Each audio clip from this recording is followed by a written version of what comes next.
Senior ఆర్టిస్ట్కి ఇప్పుడే makeup నేర్చుకున్న ఆర్టిస్ట్కి డిఫరెన్స్ ఏంటో చెప్తా వినండి. సీనియర్ ఆర్టిస్ట్ 40,000 ఛార్జ్ చేస్తుంది, బిగినర్ మేకప్ ఆర్టిస్ట్ 2,000కే ఛార్జ్ చేస్తుంది, క్లయింట్ 2,000 క్లయింట్ని ఎక్కువ అప్రోచ్ అవుతున్నారని చాలామంది అంటున్నారు.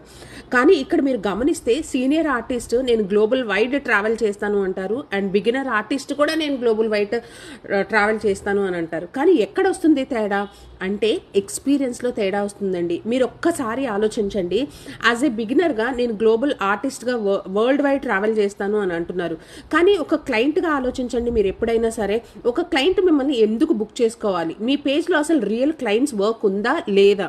అండ్ మీరు ఉన్నది విజయవాడలో, నేను ఎక్కడో వెళ్ళి లైక్ ఆగ్రాలో మేకప్ చేస్తాను, మైసూర్లో మేకప్ చేస్తాను అంటే ఆ ట్రావెల్ మీ మీద బేర్ చేస్తారా as a beginner makeup artist? కానీ సీనియర్ ఆర్టిస్ట్గా వాళ్ళకి పే చేస్తారు. ఎందుకో తెలుసా?